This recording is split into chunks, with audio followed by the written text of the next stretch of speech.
might have Betongyokka coming in, who's more of an aggressive early game jungler, who might be able to match Horror a little bit better. So no big changes in the bans thus far. Kalista again taken away by Unicorns of Love. The last time VODS played at the analyst desk told us was in week 4. And it's quite an interesting dynamic that he's still not put in the hours in the play to learn it for whatever reason. For H2K, they're discussing their next ban, but we should expect it to go Power of Evil if they're going to stick to the same strats. Let's just talk about how big of a problem it is that you cannot play Kalista in this meta, because it means in the pick and ban phase, what teams used to do was they would say, we're not going to ban Sivir, we're not going to ban Kalista, we're going to trade it. So you get one, we get one, we're all happy. Unicorns cannot do that, so H2K can ban Sivir right now, which they should in my opinion, to make sure VODS does not get it. And Unicorns couldn't try and force a Sivir to be open so VODS could pick it up because he does not play that Kalista. Elise or Sivir, what will it be if those are the highest priorities? Kissing going to be making the final decision, and it will be Sivir. So Elise first pick, though, off the table, and that means Horror could get his hands on the shape-shifting Elise. Then again, considering the fact that Lulax has not shown Elise, Unicorns might say, let's wait. It's risky. It's risky. It is very risky. They did it against Fnatic in game 1, but that was game 1. They'd already lost one game, so... But if they want to wait, what are they waiting for? What do they want to secure here that is so shared between these champion pools and his top priority? The only pick for me that would spring to mind here, if I was watching blank names, would be an Azir pick with Victor out. But neither side has really shown any preference towards the champion, hasn't seen that much love recently. We have, a shared Shen, but Chachi seemed to just want to play Nautilus top lane. So there doesn't seem to be any pick that Unicorns really need here as a takeaway from H2K, because if they take Corki, Yanin can just Tristana again. Tristana Thresh, that dual lane beats the Corki Morgana lane. Morgana's banned away this time, but H2K can run exactly the same setup, so Thresh is not contested from Unicorns. And at least they're basically saying, Lulax, can you play it? Otherwise, we're going to get it in the next rotation. Just an unnecessary risk, honestly. We talk about that Azir just very quickly, Crepo. Neither mid laners played Azir in the summer split. Not expecting to see him. Ryu's got a very wide champion pool. He's shown that he pulls out whatever works in the circumstances, but he likes playing as assassins. I want to see now that the Morgana's been denied of Hylissang if he's going to go for the Thresh, to get baited into, because if he picks it up, H2K likely have an answer ready. Or if he plays that Braum again. I really like Braum as a champion. I really like Hylissang on Braum, and I think it could augment and just help Unicorns of get to the early game safely. Because it's like a mini Dark Binding. You connect it and you have some zone, you have some slow coming out. H2K do take the Thresh and Elise. That is a really strong gank combination. You can Lantern in Elite or Repel, you can set up hooks into Cocoon, Cocoon into hooks, play. So many possibilities. But it will require synergy between Kasing and Lulax, and that is one thing that we have always criticized H2K for. It is still, though, such a good combo, and the fact you take away Elise from Horror, so technically this Corki first pick did absolutely nothing for Unicorns of Love, because VODS is just looking to play that Tristana anyway and get the same setup. So now you have a mass amount of pick potential with Elise, Thresh together. A combo a lot of people would say is one of the strongest you can have in the game right now. What it did do for the Unicorns of Love is get a comfort pick on arguably one of their weaker members on VODS and counter pick potential. But we saw last week, Unicorns of Love had plenty of counter pick potential and never made it count. So they need to make sure that this Evelynn jungle can add enough pressure and unpredictability, because you said what you could do is play the vision game. Well, you can't play the vision game, obviously, against Evelynn. That might just be the approach that Horror wants to take to win out this early game. I think it's a bit of a stretch, but maybe. Yeah, the concern is, again, Elise is such a good duelist. She can invade into that jungle, place the depots at the camps, and start at least remove some of the options of where Evelynn can be, and then you start predicting with where didn't we spot her. She wasn't on the bottom side or bottom side for the last 1 minute. She has to be top side. Watch out. But what Unicorns did is they say, okay, we need to take a very, very strong mid game. Evelynn flank with a Shen ulti is a fantastic combo to start the fights and reach the backline in that case, because you get the Evelynn flank. And again, the Corki, it's very mid-game focused. They can go Syndra in the mid lane one more time as well. Yeah, definitely want to see more aggression coming out of Power of Evil here. Not the pick that leans back, not the Orianna of sorts that just waits for these items to scale up. It's going to be too risky if they go for that. Engage coming out of Hylissang potentially here though, so that's could be an opening, but just again, very explosive mid-game focused. It is what we like to see from him. When he can set up the kills, when he can set up the picks, he did it on Morgana. It now got banned away by H2K. You mentioned Braum before, how he's a great Braum player, it's a great champion. but the playstyle of Unicorns often need him to be the big carry. Wait. Shen support. Shen support. So, Gangplank top, Shen support. Okay, it was just a matter of time before we saw that Gangplank top in the UOL CS. It's such a strong pick.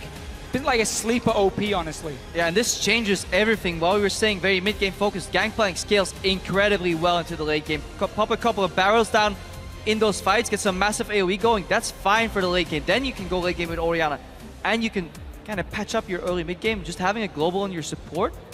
But we need to see if Unicorns of Love can show the same resistance against the tower pushes and sieges from H2K, and the picks coming out of Elise, Cocoon, Kasing with the Thresh Hook, and just Gnar roaming the fights and getting those early dragons as well. So if Unicorns can survive the early to mid game, might see a great game here. I think it's a big if as well, because Vizicachi's been traditionally a tank player and has not really played a lot of carry-based champions. You look down his most played, and it's all frontliners. H2K will lock in Ahri once again for Ryu. It is his current preferred champion, as he's played it in the majority of his matches in recent weeks. Yeah, if it ain't broke, don't fix it. Yeah, if Brawly threw a proper tantrum in between the games and told them, hey guys, start of the game was fine, mid-game was sloppy, we talked about this before, this is how you bait a dragon, this is how you bait a baron, this is how you close out the game, then H2K will be in prime position, because I really like this lineup that they've drafted together. It fits H2K so much when it comes to this mid-game spike they like to use. It allows Ryu to be aggressive, strong 2v2 bottom lane as well for Yana and Kasing. But on the side of Unicorns, the fact they finally show a physical damage dealer in the top lane suddenly means they're not stacking heavy magic damage like we saw in the last game. They have the Corki, obviously adding 50-50, and then Gangplank with the AD up top here. Trinity Force into Infinity Edge. If you stand on that barrel late game as an AD carry, it hurts. So far, Power Wheel has yet to change his Ignite into a Cleanse. He seems to have it locked in, so he's playing Ignite into Charm and Cocoon. Just changed it very Just second. at the end? Yeah. God damn you, Power Wheel. Just in the very end. The one thing I would like to mention about the wave clear on the sides of UOL, as well as the global pressure from that Shen support and obviously the teleport Gangplank plus the Cannon Barrage, there's going to be some tools for UOL to counterplay some of the early map play that H2K used to get an advantage earlier in the series. This is basically making it a lot easier for Hylissang to roam. Again, you got the 1v2 AD carry in the Corki, you have the Shen, global, use that on this Gangplank, he can one-on-one almost anyone. And we'll find out if Vizicachi can make Gangplank work. We will be seeing the rework GP in Stockholm in Game 2 of the best of 5. And I'm really happy for PoE that he did spot that Ignite versus Cleanse debate, because playing mid lane, Charm Flash to Cocoon is just straight up death. And then it starts snowballing. You really don't want to give a kill to Ryu in this lane, because PoE will be playing passive, aggressive summoner down. Ahri will likely want to push him in, especially, as we mentioned before, Elise thrives as an aggressive jungler. What do you need to do against Evelynn? Invade her jungle and play reverse jungler bingo. If you don't see her on 3 camps, that means she's likely on the remaining 2 or ganking a lane. That's how you take that approach. You spot the Evelynn, and then you out-jungle her. And it's going to be a bit difficult for Horo really to find a lane to gank. Orianna here in the mid lane is a bit tough, at least pre-level 6, to set up the gank.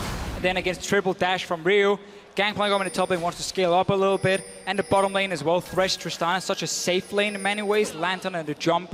So it's going to be difficult for Horo in the start to find the lane. So you just got to worry about where is Lulex and how do I stop him from ganking. In 2 games in a row, H2K have grouped up and then split up a little after scaring Unicorns away. H2K going to get the deep vision. Unicorns may be able to get to that Grump in time, but second game in a row, the early vision dance is going in favor of H2K.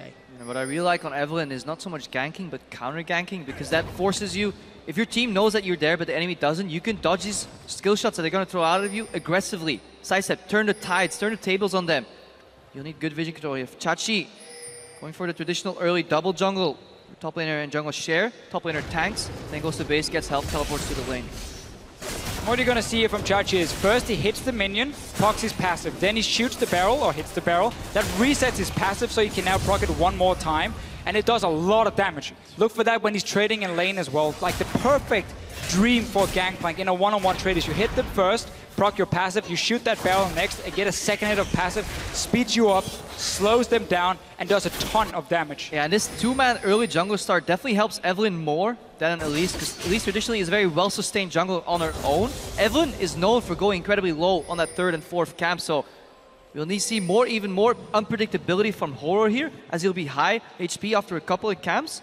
We'll see something different from This is risky. here. This Good is adaptation. super risky. You know it's a lane swap, so there's going to be 4 members from H2K on the top side, and you go for that blue buff. You can't do that. The flash hook connects! Kassin gets a double flay! Lulex is sinking the fangs in, he's in spider form! Flashes forward, the spiderlings get first blood on Jungle Elise! What are you thinking here? You got 2 members on the bottom side, and you start there on the strong side, and you say, instead of invading in on the enemy blue buff, and here's why we can go back to level 1 and the warding. Unicorns of Love had 0 vision in the jungle of H2K, so they didn't know where Elise and Gnar were starting. They didn't know if they could invade in and take that blue buff after taking on red and just stay on the bottom side of the map. Instead, they went for the greedy play, punished. And this is incredibly greedy from Unicorns of Love, especially if you consider that VODS and Hylissang did Crux together, and then Hylissang did not move in the enemy jungle to spot what cams were still up. He didn't provide vision for his team, and they got punished for it. Really poor mistake. This is entry-level lane swap knowledge that you should have had in playoffs already, and it can cost you the game. Round 2 in the best of 5, and H2K find a way to get an early lead, 1,000 gold advantage, thanks to the kill and the farm. There's already tower pressure up top, and Hylissang is babysitting Chachi, while we see VODS facing off against Odoamne down bottom. And now once again, we get to see one big mistake in the swap that will snowball into more mistakes coming in or more problems for Unicorns, because now you have VODS on his own in the bottom lane, H2K instantly spotted, and what do? Well, Odoamne just TPs down and he gets a one-on-one lane. He's even ahead in experience before VODS picks up this wave. At the same time, the Gangplank Shen combo are too weak to stop this 2v2 push, so you're not winning anywhere on the map right now. Yeah, Chachi's trying to set up this barrel combo, but H2K is just simply, once that HP of that barrel takes down to 1, immediately clear it, remove the aggressive potential, and then Chachi is stuck on that tower. That desperately just trying to even up with Odoamne, but Odoamne had a safe base. He knew Evelyn could potentially gank him, so all this information, again, gained by H2K, and this time they're using it efficiently as well. And it's very difficult for Gangplank in the early game to get that 1 barrel hit, because again, it takes down very slow. You need level 7 to get the tick further, and then level 13 to get the last one. That's what you want to do though. Hide them in the bushes, use them to activate the second one coming in. Now Horror is Both showing junglers up. are here though. Counter gang incoming. Cocoon hits point blank! 2 kills to H2K total. Everything is going wrong for the Unicorns of Love right now. And this is the same repetition that we saw last game. Unicorns are forced in predictable plays by H2K and eventually punished. It took H2K an entire game to do it last game. This time, they realized it earlier. Lantern comes out, saves Lulex. They know Evelyn is likely to go top. Why? Because she can't go mid, she can't go bottom. Lulex simply waiting in that bush, and they're good Cocoon. Suddenly, he's playing very well this series so far, and honestly, we asked about Horo versus Lulex, and Lulex is coming out on top. And once you make that mistake at level 1, where you invade into that blue buff, you die for it, you gotta very quickly realize, okay, how can we try and at least even something out? Unicorns decided to say, let's leave VODS on his own, give him an XP advantage, and then like we go top and we defend the Gangplank. We try and invest farm onto Gangplank early. But that is once again just in favor of H2K, because their 2v2 is stronger. The Gnar gets the one-on-one lane very early on in the swap. I would honestly love them to say, you know what, we just gotta try and fast push this bot lane tower to get something and give the wave over to Gangplank. Because now they're just giving H2K everything. And something very often missed in Champs League, the way the early game plays out, is just counting how many lanes of yours are pushing. You have the mid lane putting pressure, you have bot lane putting pressure. Odoamne is 1v1 putting pressure in the bot lane. That means it's so easy for H2K to play the game, because everybody that has a defensive mindset will change their movement pattern if they go for a gank, especially when they're pushed in. It becomes so obvious, and it just telegraphs every single aggressive move. And this is heaven for Elise. You are so strong in one-on-ones, your lanes are winning and pushing, so you can now get early vision. Look at Lulex here, double green ward and a pink. Into the jungle of Unicorns of Love, place them near the camp so you can spot that Evelyn, and suddenly you get so much information for your team. And I think we have to revisit the story of Lulex, the man who has a substitute here in Stockholm, who was replaced by Betung Yoka in the quarterfinals to help pick up a win. This is a guy who's now starting to step up and not making the same mistakes that we saw in the semifinals. But really, this is about the lane swaps, because H2K again is winning it. They did the last game, gave them a big advantage early. They're doing the same here now, and this time it's even bigger. On the same token, H2K played the lane swaps against Origin, and went even, at least for the first few minutes. Hang on, it's not going to work. Ramble back. Oof. Not going to have any crushed hearts and broken dreams there today. Almost killed by the buff. We do see Hylissang. Gonna find Lulex. This is the jungle Elise we talked about. Connects to the cocoon. All of the pressure from Lulex means Chachi is left alone against Hyanin and Kasing. And now this inner turret at 7 minutes is being pressured. The Unicorns of Love are being pinned down by H2K in the top lane, in the mid lane, in the bot lane. They're desperately trying to find an opening, but every time they're roaming support, they're roaming jungler, will be found out. I mean, Horo's struggling with the red buff right now. How, let alone how is he going to take on H2K? Now Ryu, once he hits level 6-7, he can push in mid and add more pressure to the tier 2 tower in top, tier 1 tower in bot. We can see dives coming out, so much options for H2K.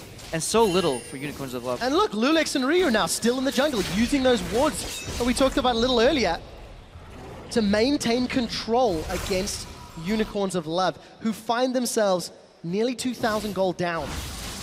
They've lost a tower, they're losing in CS and a few of their carry rolls. And honestly, the kill credits to Lulex is helping out, working towards that center hole. What I like here is that H2K is not going for the traditional mistake, in my opinion, which is if you control the map so much, get a dragon.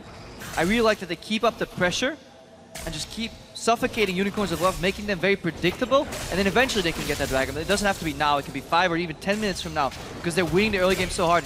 Consistently sieging and adding more global gold to just win the early game even harder. Yeah, we tend to see teams only favor very early dragons if it's one, completely for free and there's nothing else to take, or if you want to use that fast 5 dragons because you get heavily outscaled, so you need some other way of at least forcing team fights when it comes mid-game where you should have your spike.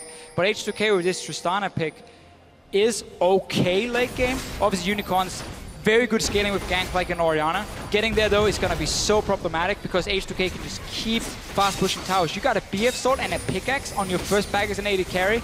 I mean, can you ask for more? That was about 1.5 waves worth of minions, and Hyanen's taken 65% of that tower's HP down. We've spent so much time talking about the side lanes. We've not mentioned Power of Evil or Ryu a whole lot.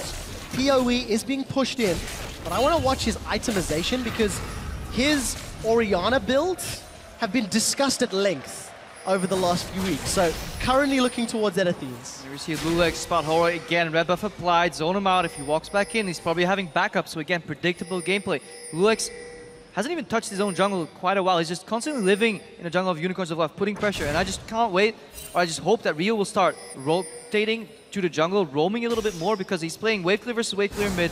He should free him up as a resource, as he's doing now. And he's waiting for those picks in those side lane brushes. The key thing for Ryu though in this wave clear versus wave clear is the fact that because Lulex is nearby, because Kasing can roam so easily, it's very easy for Ryu, once the wave is shoved, to just walk down the river and apply pressure that way. Power Evil has to run down to his own tier 2 tower, near that pink ward you see at the Raptors, being like, okay, I can never face check anything, because they can be Elise, Thresh, Ahri, Charm, Cocoon, whatever it is, it's gonna kill me, or at least force my cleanse, we can say in this case. Top lane though, Chachi is now in a standard lane. He got a lot of farm in the swap. Now look how again he's placing in the barrel very defensively, so then he can activate the second one and he can instantly kill it by shooting the first one, like you see right there. Didn't manage to chain it all the way through to Odo Amne. Barely made that one. You're waiting for that one. Yeah, it's out. We can continue to cast. Pun is made. Quick shot, go. Visit Chachi working towards that Trinity Force.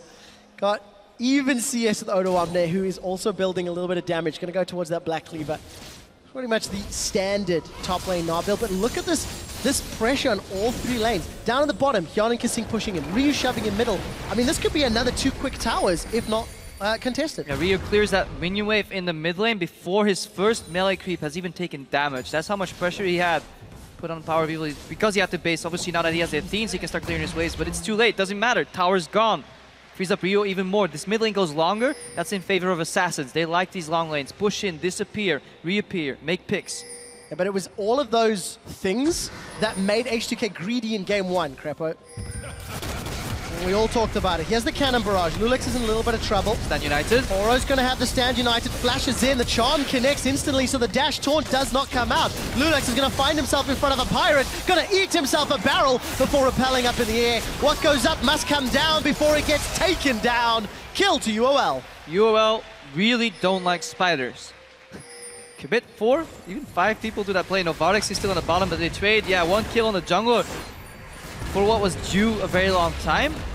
But they're desperately trying to claw their way back into this game, but they're sacrificing leads on both sides of the map. You know, the only thing they have left to make a play right now is Vizicsacsi teleport. But this is the same problem as in game 1. You lose the lane swap. You fall behind early, and you now got to rely on picking off H2K if they ever overextend on the map. And even when you do, there's most likely another objective H2K can take. Meanwhile, they got the bot lane tower now because obviously VODS was left on his own. Shen was TPing away. And Shen as a support, being at both top lane and... Shen as a champion, being at both top lane and support, is the way we're going to say it, needs to get ahead in the early game to use his global pressure properly. If he leaves a lane, and that means his tower goes down, well, it's never effective. And you have now Hylissang in that problem where, I mean, where's he going to go? Yeah, this objective trading overall has been H2K's bread and butter when they are doing well. Think of the first 9 weeks, or the first 4 and 5 weeks of this split, when they had this consistent lead in the 10 to 20 minute mark, and they just kept out-rotating and outplaying their opponents on the map. Right now we've seen 3 kills come down in this game, but that's not the reason why H2K are ahead right now. They're just systematically out-vision controlled, out-rotated, and especially taking turrets down to gain their massive gold lead right now. We're looking at 3,000 at the 13-minute mark. And we got to follow a little bit Chachi, how well he's farming. Obviously he needs to get these, is it silver coins, I believe they're called? Where Silver serpents. Where he can upgrade his ulti from it. Fired Will is normally the best one in my opinion. Get the 6 extra hits when you fire down, and then you use that Evelynn flank with an ulti from a gangplank. That's your way of reaching the backline of H2K. The concern is, they're not looking necessarily to run away. They're looking to land one skill shot on you and just one-shot whichever target they reach. Well, Chachi can eat an orange, it'll be okay. For H2K though, they've set their sights in the inner turret. Got 4 members around and an O2 teleport available if needed. Look at the ring of wards behind Unicorns of Love. H2K have set up the siege. Now at this point in the game, Corki still has a decent amount of wave clear, and this is where you're still not that strong on your champion. Stun Flash goes wide because Kasing walks forward. Does he connect? We do see the barrage coming down. Death Sentence connected. Yana's got 1. We are going to see Lulex go up, but he will get killed in flight, trading 1 for 1. And in these situations where Corki still has so much wave clear, H2K are forced to make those plays. Oh, hang on. Horror's going to go down. Ryu finds the charm. They're forced to make these plays a little bit too quickly, over eager. Luckily for them, Unicorns at the other side misplayed twice as well. Horror should never die there. Flash taunt, or taunt flash rather, should connect. He literally hopped over Kasing. Kasing, he stared deaf in the eyes and he said, "Come and get me." Walk forward into the turret. Was the right play? Quite sure if it was intentional. Ludwig's gone down 2nd time as well. Kind of weird position for him after that dive, was walking through the tower, but he got a few early kills for himself. Not really been able to use... He's got the early vision down, so let's give him that. Yep. But we haven't seen him really snowball that lead he got on this Elise, early on at least, from him. Instead though, Unicorns to get a kill, but H2K is back to just taking control of the lanes. Yeah, H2K is so used to taking down these towers that they're actually over-committing to them. They can simply choke out Unicorns of vision, make picks here, especially like this. Jump aggressively on VODS, pop that E, potentially get a reset. It's all Sweden in this fight down bottom, but VODS is going to be able to get away. Taunt, again, not going to connect. It forces the ulti. That was a good taunt. Good taunt. That's definitely worth it for him, Hylissang. So Unicorns push very far down. We can see a lot of fight for vision in their own jungle of Unicorns of Love here. Horror is going to be so difficult for him to find a flank when there's so much vision on the side of H2K. And now can just take a 2nd dragon and start playing slowly but surely towards them. And Horror getting his red buff amidst 4 wards from H2K is technically a mistake. And that mistake started with overcommitting at a tier 2 tower in the bot lane. It manifests itself later. All H2K have to do is just choke Unicorns out of farm. Say all you're getting is these 3 lanes of farm. We will take your jungle creeps and ours too at the same time. And then we steadily improve our gold lead. And some dragons. The thing about the play they made before, had they just seen the engage come and then instantly back away, they would have forced the teleport. They did manage to force teleport. Did lose a member for it though, or 2 members before, but they have TP advantage. So that is an opening for you now. But if you are H2K, you technically can just keep putting pressure on all 3 lanes and wait for Baron to spawn. And then start playing around that one and force a fight against Unicorns of Love. especially when you have a dragon lead, a tower lead, a gold lead, a kill lead. You can debate the scaling. Ruby Crystal lead, 4 of them. Kasing's gonna follow through with the death sentence, but he's going to get taunted. Now in a 1-on-2. Hjarnan jumps forward, Lulex has joined. He throws out the cocoon, throws down the house, and the crunch comes down as Hjarnan gets the kill. Up top though, UOL are pushing the tower. But that whole setup was supposed to be H2K walking in with 2 guys in the bottom lane, a jungler, and then a TP from Odoamne to just 4-man dive unicorns and take the tower. Instead, Kasing walks a little bit too far, again, very, very quick with the plays H2K are making, gets punished, dies for it, they lose a top tower, and once again, Unicorns slowly but surely get more and more gold in this game and sneak their way back. Yeah, sneaking their way back, especially with that double Triforce now finished, so they have a mid-game Band-Aid put on their problems right now. VODS, he did good job there, Valkyrie mid-cocoon. Eventually negating that card control. He wants that farm though. Flash Cocoon! The Flash Cocoon connects, but VODS channels the Valkyrie. Hjarnan again aggressively goes forward. That's not the direction you want to go. VODS stays alive. Lulex is trying to retreat, and Horo not going to chase him down. This is not the gank you're looking for, H2K. Just simply play with these jungle creeps and those minions. Just accrue a gold advantage that way. Don't go for these dives over and over and over. Stupidity is doing the same thing over and over again and expecting a different result, and it's just not quite working for H2K. However, they're still in the lead. 2K gold, 2 dragons up, they have plenty of towers. They have the ability to learn from their mistakes here. Yes, you're still in the lead, but this Gangplank has 2 kills now. He's getting free farm up in that top lane. He didn't get shut down that much from the lane swap itself. His damage late game is going to be insane. We know Orianna with the scaling as well coming in from Power Weevil. So instead of H2K cleanly, like we used to see them do really well, snowball the game, they're giving Unicorns way too many chances to get back in the game. I think H2K have been warming up with some different games because they think Greed is good, but Greed is not that great in this game. And it's another game in the series.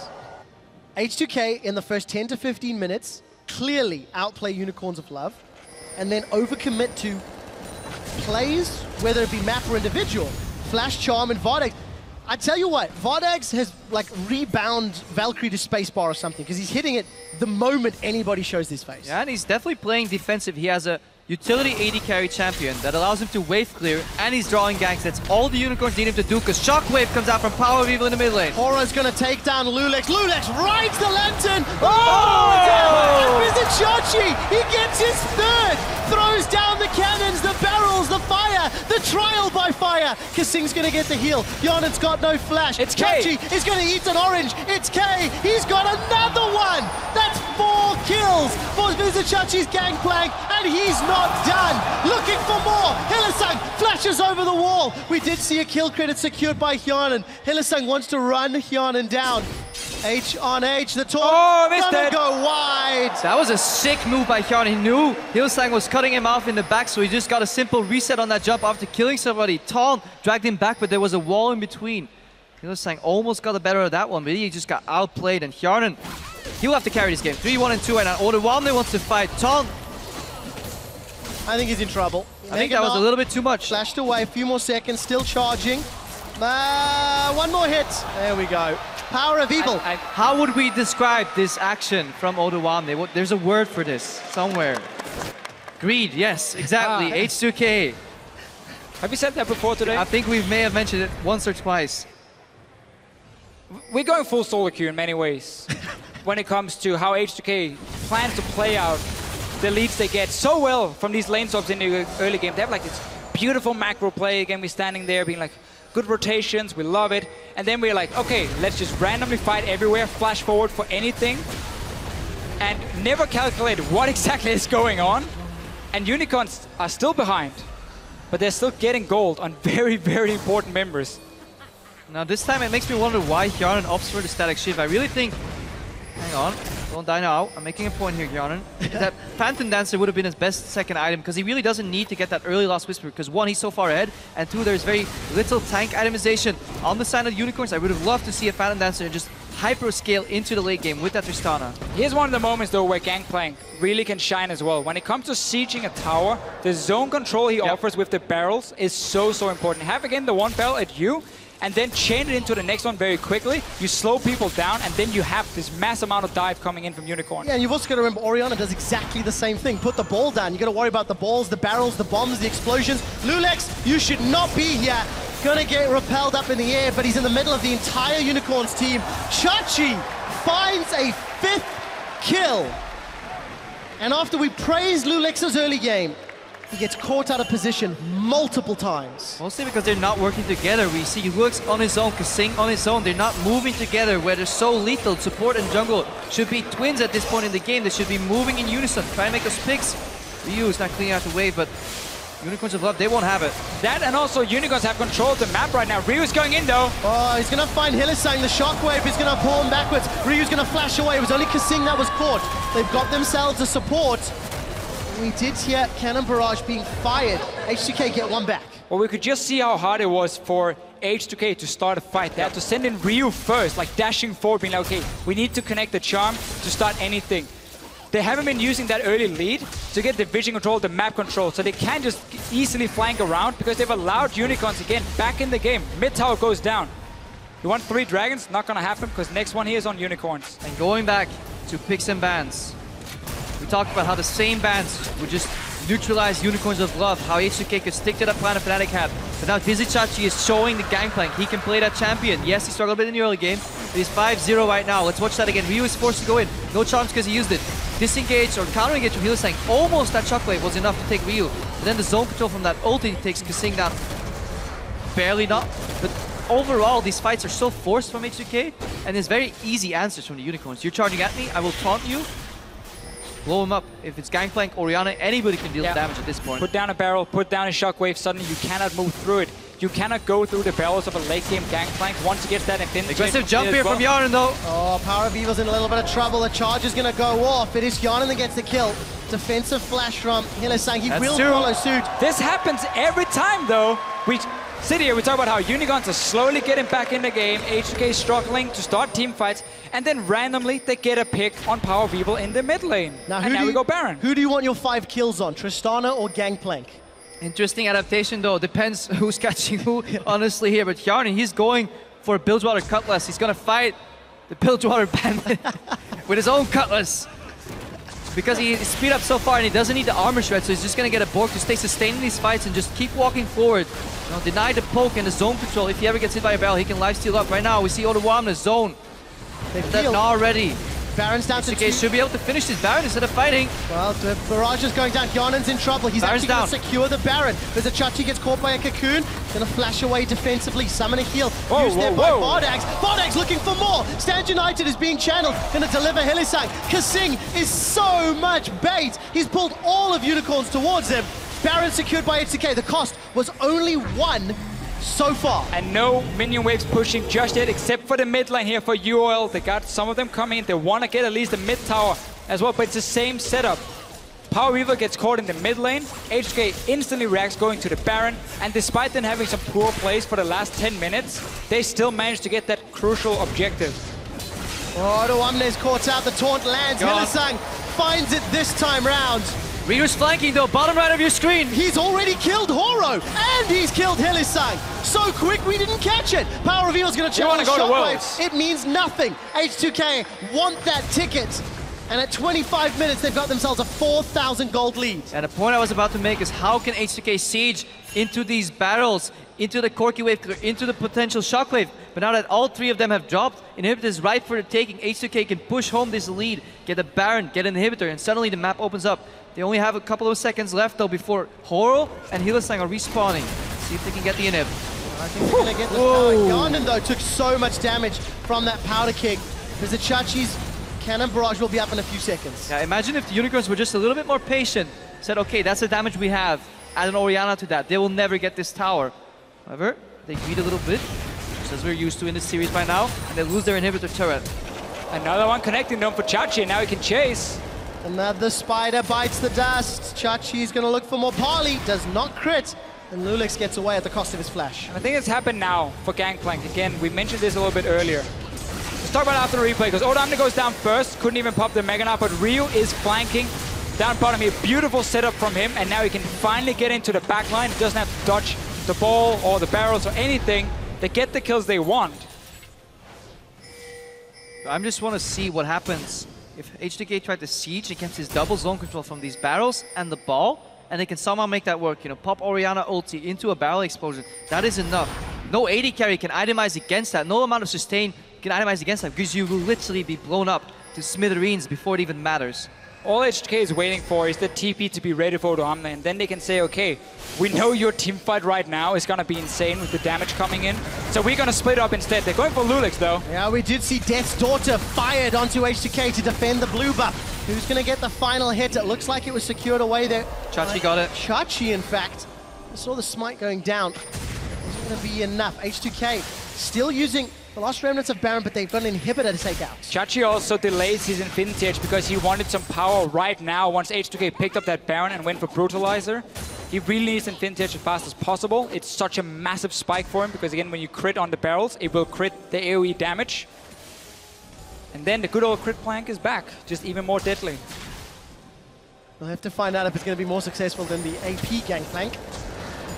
Which lost and did nothing, so I think so. Ago, but we're hitting that 30-minute point where that version got enabled. Visit Chachi, 5-0-1. He already upgraded his ultimate once. Close to a second upgrade, farming exceptionally well with those powder kegs. And he hit that very big spike on Gangplank. Level 13, your barrel, the charge time when it goes down of how quick you can shoot it is now down to 0.5 seconds with ticking down. So you can put it, get into max range, then to shoot it and explode it. So now it becomes extremely difficult to clear the barrels out if you are H2K because they tick down so fast, and if you get too close, well... Yeah, if you're H2K, what you want to do is rotate. The difficult part about rotating is that very often you enter choke points.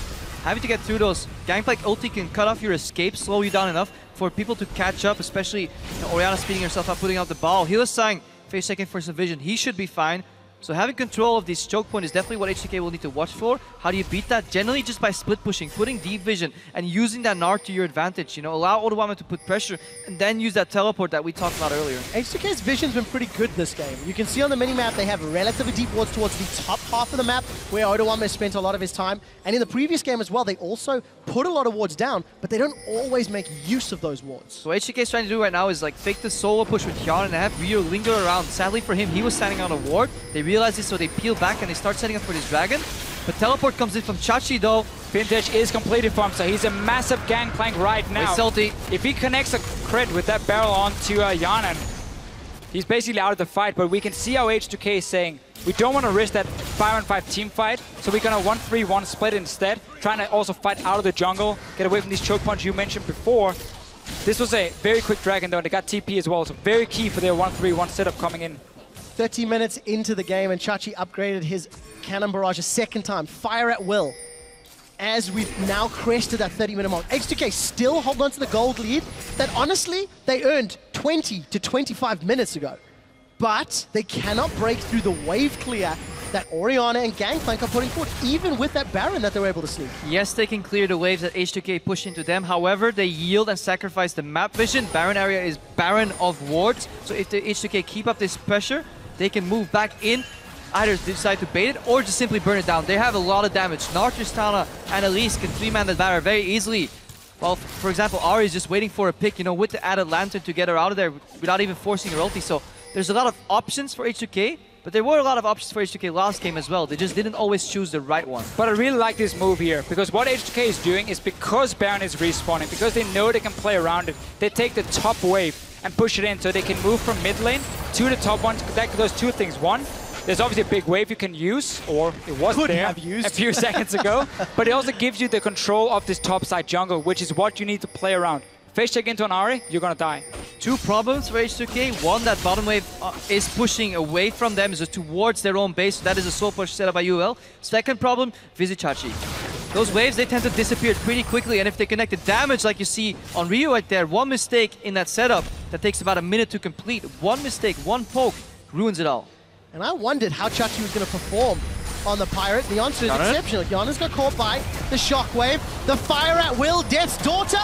will not be enough to kill him because Kasing is there with the Lantern of Life. Now he does escape, but this gives a window of approximately 30 seconds for Unicorns of Left to force something. They use GP ulti, they use Power of Evil's Shockwave. Are they going to commit to this Baron, and can Ryu get the flank off? Well, Ryu's going to look for him. Chachi's in trouble. Oranges are good, but they're not that good. Barrel's going to pop out of his powder keg, and Baron even going to give one more shot into Ryu. Oro may be able to get away, and a lot thrown in, but nobody down yet. Another very good flank, though, from Rio. Unicorns knew they had no control of the Baron, so they just had to move in and clear some vision away. Didn't really know where the rest of H2K were, so didn't start it wisely enough. Everyone else, though, still slowly but surely getting in the game. Power of Evil now, 3 items completed. H2K needs to be careful in these next fights because there's enough damage to one-shot them. Yeah, fool me once or fool me twice, fool me 3 times and a barrel will explode in my face, so definitely want to be careful if you're H2K here. Romney gets chunked, they spot Horo. Well, gonna turn onto him, Death Sentence doesn't connect. Yana did get some damage done, but Ryu, he's been soloed! Chachi has found him! Powder keg goes out and boom! Lulex is slowed. An aggressive Valkyrie from VODS. He's going to get away from the death sentence, but that's a kill to UOL. Such a good setup again, because Chachi gets to find a one-on-one against Ryu with no ulti. And whenever he gets it, he's going to win it. He's so fed now, 6 kills, late game. H2K, you were greedy, you got punished for it multiple times. Baron has been started though, Lulex is nearby, and this is still risky for Unicorn. Oh, we saw a flash taunt there from Hillisang, and I think he may have hit it. Oduwamne is backed away. Baron was stopped, and H2K gave up no kills. Yeah, again, Lulex at the back of the pit, threatening with a smite. It is harder on Elise because you obviously have to repel up and down. Try to Q smite combo, execute. Let's watch this again. Barrel into barrel. If you don't have perfect vision, Vizichachi will pick you off. He flashes over the charm and then decides to kill Ryu. Sidesteps. 500 gold. Coming back, 500 gold. I do like me some gold. Playing the good old bank plank. Go to GP10 items. Don't need that. Just get the shutdowns instead. And we have one of these games now where Unicorns as a team, like this is where they really shine. A game where VODS is on the more defensive, the wave player duty on the Corki, and he's not going to be the main carry at all. Because look at his items again, he's pretty far behind. But because you have Chachi and Power of Evil leading the charge, they are the ones who will win the game for you. They are also the star players on this team when it comes to carrying. I'm going to add, it's more than pretty far to Fisher, because if you look at the gold difference between VODS and Hyanin, it's 3,000 gold that Hyanin has extra. You always have to see why these things happen, and that's pretty much almost the difference between H2K and UOL, is because UOL use him as a wave clearing resource where they need him. They funnel all of their side lane farm to their carries, Vizichachi and Power Evil, to say, okay, we can win this fight on 2-man carries, and that's definitely true right now. All they need is VODS to, you know, clean up the Valkyrie in aggressively. He is the steelback of this lineup right now. And they can, you know, Unicorns are playing so confidently. They're in H2K side of the map. What will it cost them? They seem to be committed to this. Inner turret's been secured, while it looks like H2K are going for the Baron. They are onto the inhibitor turret. Baron will be called. Empowered recalls, 4 seconds to get back. Inhibitor turret is down. Unicorns of Love will be getting super minions in the bottom lane, but they know their opponents will be here quickly. That was a conscious decision from UOL. UOL didn't want to try and dance around the Baron any longer, didn't want to risk walking into H2K. So they get the bot lane inhibitor, which normally would mean a lot if Baron is still alive, because you want the super minions on the bottom side. But H2K now has the chance to push. And the wave this on is going to mean a lot less for Unicorns with Baron finished. Face check here from Kasing, because they want to get to the dragon. Just down immediately, and this Kasing in his feature, he said, yeah, well, he was saying he made that mistake. He face checked very predictably. Well, takes one to no one. Kasing goes down 5 against 4 for this fourth dragon right now. 5th? Math is hard. It will be the 5th in total, but if H2K secure, it'll be their 4th dragon, which puts a 6-minute timer on Aspect. H2K have got their 2nd Baron of the game already. Dragon's being focused down, 2,000 HP, gonna get chunked out. It's secured by H2K, but how many will they lose? Horo is gonna be able to take one before going down himself. A messy fight, 1 for 2 thus far. Ryu is going to get himself a double kill. Power of Evil and Chachi moving away! Ryu gets blown up! Power of Evil once more. He's looking for Hyanin. Can he cut him off? Hyanin's got some life steal. There's a teleport now coming in from Oduwamne. And I think Power of Evil's going to get run down. Odo's going to get the Chachi's on his way, but he's going to get that kill. So, messy fight to end it all. Oh, I'm never a fan of seeing my AD carry Valk into the enemy team to try and clean it up. Had he stayed with Chachi and Power of Evil in the back line here for Unicorns of Love, they could potentially have turned it around after that crit. But H2K, 4 versus 5, take the dragon, get the kills. Odamne is back and he's hitting the inhibitor. The biggest problem for the Unicorns is, yes, they get a pick, but well, who do you take away? The support, what do you use for that? Shockwave, one of their biggest zoning tools, and this just allows H2K to position and Ryu to go aggressively. What's this again? Barrels miss, so Chachi just uses combo. Lulex secures the dragon with the smite combo, and then the Horror just gets exploded. Ryu can comfortably play in this pit aggressively because Odamne is zoning in the front. If this was a Shockwave available, this fight would have been over, but this completely changes the way this fight is played, and obviously, yeah, baited. Never worth it. Oh, Never worth it. 35. At best, you go 1 for 1, so it's never worth Valkyrie in as an AD. Especially because we also just talked about how this game is not about the Corki. Sit back, you're wave playing, you're killing turrets. It's your duty as an AD carry in this game here. Do not risk flashing forward here to try and take down Odamne. Now, as these teams set up vision, again, I just want to talk about how this all came to be. There was an inhibitor trade for Baron from the Unicorns of Love. Why did they do that? Because it reduces the map from 3 lanes to 2, hopefully for them. You can put these guys together, then you can maybe pick them off like they're picking up Lulex right now. No Raves or Raptors to go to, but Shen gets blown up. Support Shen's not tanky enough, nor is Jungle Evelyn. Yana's looking for more. Horror's going to go down. I think that was to the red buff. Then we see the reset. Yana's looking for VODS, and he's going to find him. That's going to be the quadra kill. Is he going to find the Penta? No, Power Beavers run away. There's a cleanse up at the charge. It hits. This might be a Penta. Oh, real good. Real good. It's sweet, and Yanan could have gotten the Penta kill. And Ryu secures the ace. H2K in a 5v0 will tank up the Nexus turrets. They will get 1, they will get 2, and they will go 2-0. And look at the player cams, no remorse from Ryu. He doesn't care. I'm here to go to Worlds. Screw your pentakill. H2K 2-0 up. And in a flash, finish that game. So this game, once again, after a fantastic start in the lane swap for H2K, where they outplay the Unicorns of Love, they punish their mistakes, we see the same thing. Yeah. Greed. They give away too many kills. Chachi and Gangplank, he got 7 kills, 300 CS. Getting closer and closer to a full item, and we saw his damage, like 1,000 crits with the barrel. And it seems whenever these teams get ahead, whether it's raw gold numbers or just pressure, they make the same mistake. Unicorns, they had complete control of the game all of a sudden. They could just go back, wait for the Baron buff to wear off, use the fact that they can annihilate sieging easily, especially once the map gets reduced to 2 lanes. What do? They commit for a full pick on a support, and then they take a fight where the Corki Valkyries in aggressively. So whoever team gets out on top decides to make very greedy, overreaching mistakes, and we'll have to see if that happens in Game 3 again, because it's exciting, it's a lot of action, but it's not the greatest League of Legends. Yeah, but it can't happen for Unicorns of Love. They have no more room for error. H2K, now we'll see how good they are closing out not only the game and the series, but that series of picks in the mid lane. The game ended at a completely unexpected time. I felt like we were going to go a lot longer. I felt like it was going to be more Baron plays, etc. And Unicorns just completely punished for once again being out of position. Well, the comps are so explosive, though. Yeah. For these teams. I mean, one crit from the Gangplank, Unicorns win the fight. One great shockwave from Power Weaver, or we see the Shen support go a little bit too far forward. Yeah. Yanan starts hammering people down, and then Ryu denies everything. On that Tristana, I really like the way he's approaching these fights, because he's not afraid to jump in aggressively. He probably is the only person on H2K making these greedy plays that are actually working out. His plays are calculated. Whenever he jumps in aggressively, that's the key. Yeah. He's making them for the right reasons. Everybody else is looking at Yanan and it's like, what you can do, I can do too. And then I feed. I think Ryu's the only one that's also finding angles. Yeah.